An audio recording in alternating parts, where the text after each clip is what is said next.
Mr. Speaker, if I may, Mr. Speaker, given that my good friend, the Minister for Foreign Affairs, a member of Parliament for North Tongue, Mr. Speaker, has been very vociferous on private and presidential jets, Mr. Speaker.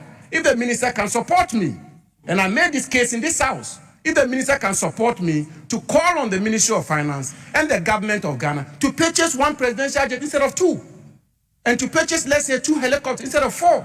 Mr. Speaker, if the government was to do that, I want to believe that the Minister for Foreign Affairs, Mr. Speaker, who is actually on record to have said that if his government had purchased a presidential jet, he will resign. Mr. Speaker, the Minister for Foreign Affairs should support me to call on the Ministry of Finance to scale down these purchases the government intends to engage in, and that will give us some fiscal space, Mr. Speaker. That will loosen the Ministry of Finance up, and that will ensure that the Ministry of Finance will be able to fund the 3 billion, the very important 3 billion budget request the Minister of Foreign Affairs made. Mr. Speaker, I think it's important that I conclude on that note, and indeed, Mr. Speaker, these are absolutely important matters. Mr. Speaker, prioritization in government expenditure and allocation is very important, Mr. Speaker. You can decide to allocate money for your foreign ministry to pursue their foreign policy initiatives, including the Stride initiative, the e-visa he wants to do, the passport initiatives he wants to engage in, and the minister's own words. He says, well, I have a big vision, but I don't have the money to carry out all the vision. Mr. Minister for Foreign Affairs, you've been very vociferous on private jets and presidential jets. The season has not changed. Let's stay to the principle. Come on, support me. Let's call on the government to drop 1 presidential jet, drop 2 helicopters, and they will have money to fund you. With these few words, I support, Mr. Speaker, I support the request to this House to allocate the sum of 1,696,321,803 Ghana cedis to the Ministry of Foreign Affairs, headed by my good friend, the Honorable Samuel Okudzeto. I thank you very much, Mr. Speaker. Thank you very much. So let me give the honorable members at the end of the debate. You want to say something? Very well, let me hear you. Well, thank you very much, Mr. Speaker. Mr. Speaker, I must say that I've really enjoyed the very lively debate, and really, this is one of the things I miss since becoming foreign minister because of the enormous international commitments. So I am not able to be in the chamber as frequently as I would really wish. But I must say that today I have enjoyed the debate. Just to assure the Deputy Chief Whip that he can be certain that if President John Dramani Mahama starts or even attempts to charter ultra-luxury jets like his predecessor did, you will certainly hear my voice. You are not hearing my voice now because what I used to complain about is not happening. It's as simple as that. It's as simple as that. It is not happening. President Mahama is flying commercial. Indeed, the amount of money, if you listen carefully to the analysis the finance minister has done, the Honorable Atufose contends that the expenditure item he has met at the finance ministry for President Akufo-Addo's chartered jets, it could have bought us a brand new jet. So you should be commending me, and you should actually be apologizing to the people of this country that we should have listened to the ranking member at the time. If President Akufo-Addo had listened to the Honorable Samuel Okudzeto, we would not have wasted resources as we have done. President Mahama has now put us on a prudent path where instead of just chartering and wasting taxpayer resources, he is rather going to engage in an investment that will serve the Ghana Armed Forces well. So please, don't score own goals. Don't score own goals. It's not in your interest.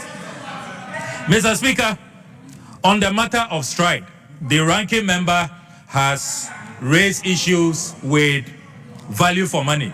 I want to assure the House that the strategic transition from rental to developing our own properties, we will ensure value for money. It will be done transparently. There will be absolute consciousness on making sure that every penny of taxpayer resources is properly accounted for. As we speak, Mr. Speaker, we have the unacceptable situation where we are spending $15 million every year on renting across the 72 countries where we have diplomatic presence. $15 million every year. That is not prudent use of taxpayer resources. That is why we are saying that instead of these rentals, it's just the same principle. Instead of chartering ultra luxury jets and not owning the jet, you are now buying to own. That same principle, we are now going to own our own properties abroad so that we don't spend $15 million every year taking care of landlords. We are not going to do that. Now, Mr. Speaker, on the Accra International Conference Center, again, the records are here.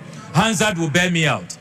I was opposed to demolishing the Accra International Conference Center. I was not opposed to renovation.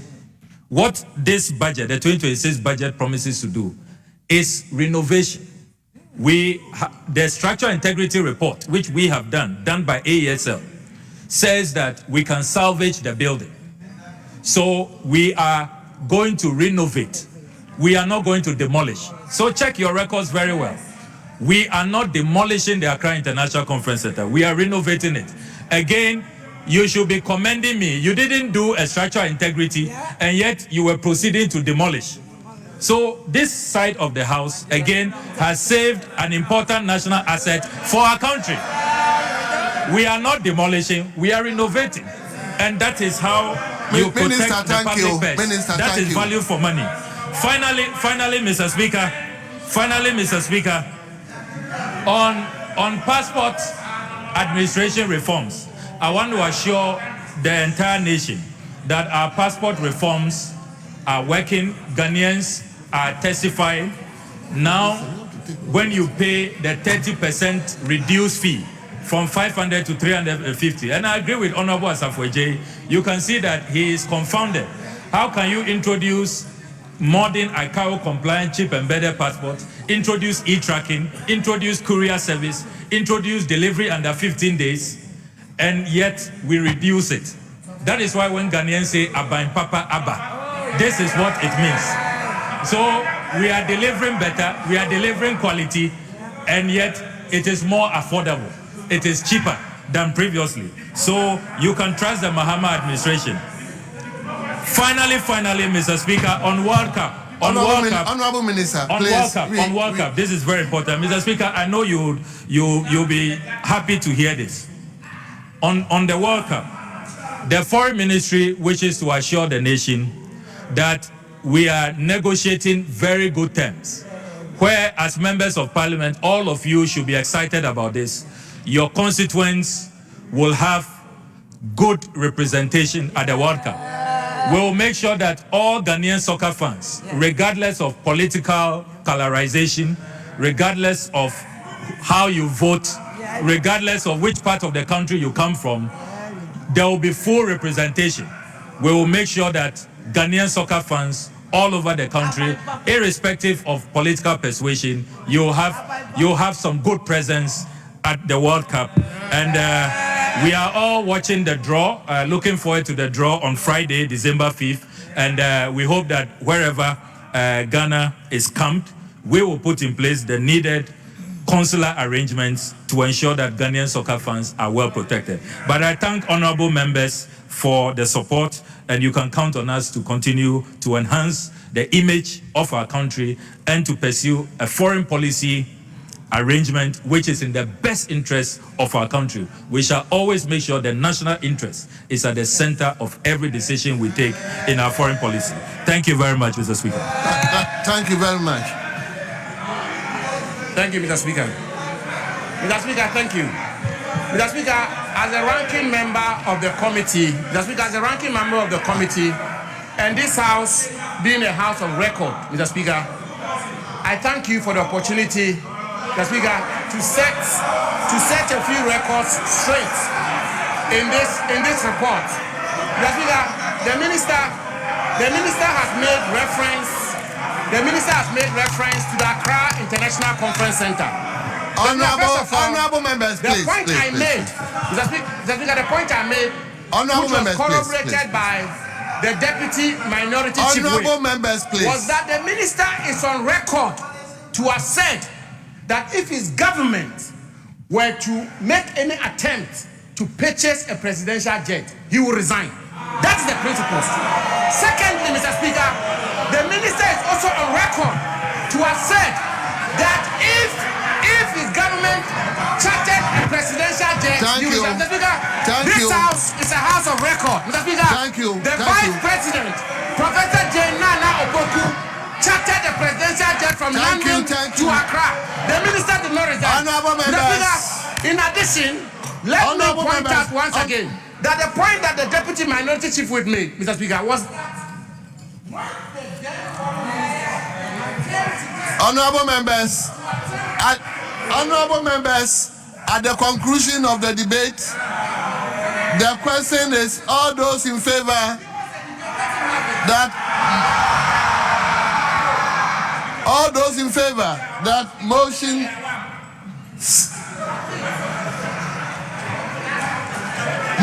list 17 be adopted, say aye. All those against say no. Honorable members, the ayes have it. The motion is adopted. And that this honorable house has approved the sum of 1,696,321,803 Ghana cedis for the services for the Ministry of Foreign Affairs for the year ending 31st December 2026. Honorable members, indulge me to suspend the House for 10 minutes.